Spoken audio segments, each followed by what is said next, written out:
ఆంధ్రప్రదేశ్కు అతి భారీ వర్ష సూచన చేసింది వాతావరణ శాఖ. అరేబియా సముద్రంలో అల్పపీడనం ఏర్పడే అవకాశం ఉంది. దీంతో పాటు బంగాళాఖాతంలో దక్షిణ కోస్తాంధ్ర, ఉత్తర తమిళనాడును ఆనుకొని ఉపరితల ఆవర్తనం ఏర్పడింది.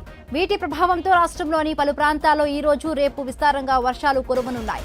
అంబేద్కర్ కోనసీమ, తూర్పుగోదావరి, కాకినాడ, కృష్ణా, పశ్చిమ గోదావరి, నంద్యాల, వైఎస్ఆర్ జిల్లాలో అతి భారీ వర్షాలు పడే అవకాశం ఉంది.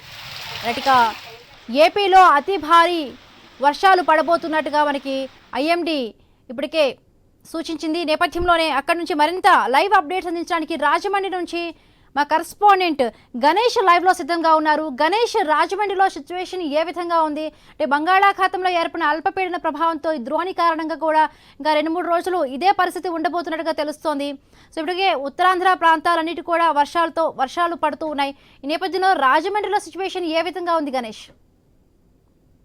ఇంతవరకు ఎండలతో అల్లాడినటువంటి ప్రజలకు ఈ వర్షాలు అయితే ఉపశమనం కలిగిస్తున్నాయి. అయితే ఇవాళ రేపు కూడా భారీ వర్షాలు కురవబోతున్నట్లుగా భారత వాతావరణ శాఖ నుంచి అలర్ట్ జారీ కావడం జరిగింది. దానికి అనుగుణంగానే ప్రస్తుతం రాష్ట్ర వ్యాప్తంగా కూడా వర్షాభావ పరిస్థితులు కనిపిస్తూ ఉన్నాయి. ఉభయ గోదావరి జిల్లాలతో పాటు ఇతర ఉత్తరాంధ్ర ఈ ప్రాంతాల్లో కూడా ఎక్కువ వర్షపాతం కనిపిస్తోంది.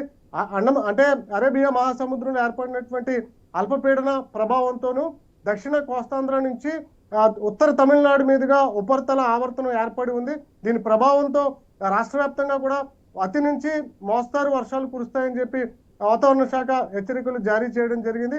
ప్రస్తుతానికి 2 రోజుల నుంచి కూడా ఆంధ్రప్రదేశ్ వ్యాప్తంగా వర్షాలు కురుస్తున్నాయి.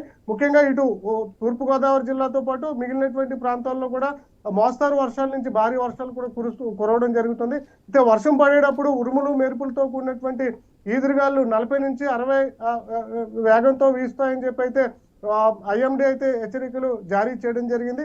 అయితే ఎల్లుండే రాష్ట్రానికి నైరుతి ఋతుపవనాలు రాబోతున్నట్లుగా వాతావరణ శాఖ నిపుణులు అంచనా వేస్తున్నారు. వాస్తవానికి కేరళ తీరాన్ని, ఈశాన్య ప్రాంతాలని నైరుతి ఋతుపవనాలను ఒకేసారి తాకడం అరుదుగా జరుగుతుంది. చివరిసారిగా 2009లో ఈ విధంగా జరిగింది. ఈ ఏడాది ఇదే విధంగా ఈ కేరళ తీరాన్ని, ఈశాన్య ప్రాంతాలని ఒకేసారి నైరుతి ఋతుపవనాలు తాకుతాయని చెప్పి వాతావరణ శాఖ అంచనా వేస్తుంది. 2017లో ఈ వేగంగా నైరుతి ఋతుపవనాలు అనేవి ఆంధ్రప్రదేశ్, కేరళ అంటే రాయలసీమ ప్రాంతాన్ని తాకడం జరిగింది. ఈసారి కూడా అంటే 24వ తేదీన 24 నుంచి 26వ తేదీన రాయలసీమ మీదుగా నైరుతి ఋతుపవనాలు ఆంధ్రప్రదేశ్ ను తాకబోతున్నట్లుగా నిపుణులు అంచనా వేస్తున్నారు. ఇదే జరిగితే ఏడాది ముందుగానే ఆంధ్రప్రదేశ్ కి వర్షాలు అనేది రాబోతున్నాయి. ముందుగా మనం చూస్తున్న అంటే ఎండాకాలంలోనే అంటే విపరీతమైనటువంటి వాతావరణ పరిస్థితులు కనిపించాయి.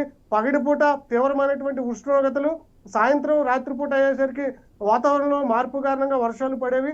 ఇప్పుడు పూర్తిగా వాతావరణం మారి వర్షాభావ పరిస్థితులకు అనుకూలంగా మారుతుంది. అతి భారీ వర్షాలు, పిడుగులతో కూడినటువంటి వర్షాలు పడతాయి. కాబట్టి శిథిలావస్థ భవనాలతో పాటుగానే చెట్ల కింద పొలాల్లో పనిచేసేటువంటి వ్యక్తులు జాగ్రత్తలు పాటించాలని చెప్పి విపత్తు నిర్వహణ శాఖ ప్రస్తుతం అయితే జారీ చేయడం జరిగింది. అయితే ఏదైతే భారత వాతావరణ శాఖ అలర్ట్ జారీ చేసిందో ఇవాళ రేపు కూడా తూర్పుగోదావరితో పాటు అంబేద్కర్ కోనసీమ జిల్లా, కాకినాడ జిల్లా, అదేవిధంగా అనకాపల్లి, పశ్చిమ గోదావరి జిల్లాతో పాటు కృష్ణా జిల్లా, కడప ఈ జిల్లాల్లో అత్యంత భారీ వర్షాలు కురుస్తాయని చెప్పి అలర్ట్ అయితే ఇవ్వడం జరిగింది. అంటే వాతావరణ శాఖ ఇచ్చిన రిపోర్ట్ ఆధారంగా అంటే ఈ అతి భారీ వర్షాలతో పాటు పిడుగులు పడే అవకాశం ఉంది అని చెప్పి కూడా ఐఎండీ హెచ్చరికలు జారీ చేసింది. ఈ నేపథ్యంలో ఏ ప్రాంతాల్లో పిడుగులు పడే అవకాశం ఉంది? అంటే భారీ వర్షాలు వచ్చినటువంటి జిల్లాల్లో ఖచ్చితంగా పిడుగుపాట్లు అనేవి కనిపిస్తూ ఉంటాయి. ఈ పిడుగుపాట్ల వల్ల గడిచినటువంటి 2 రోజుల నుంచి కూడా మరణాలు సంభవించాయి. పశువులు కూడా మరణించడం జరిగింది. ప్రస్తుతానికి ఐఎండీ అలర్ట్ ప్రకారం తూర్పుగోదావరి, పశ్చిమ గోదావరి, అదేవిధంగా కాకినాడ, అల్లూరు జిల్లాతో పాటు అంబేద్కర్ కోనసీమ జిల్లా, ఇటు కృష్ణా జిల్లా ఈ ప్రాంతాలకు ఎక్కువ ప్రభావం కనిపిస్తుంది. ఎక్కువగా 40 నుంచి 60 కిలోమీటర్ల వేగంతో బలమైనటువంటి ఈదురుగాలు వీస్తాయని చెప్పి భారత వాతావరణ శాఖ చెప్తుంది.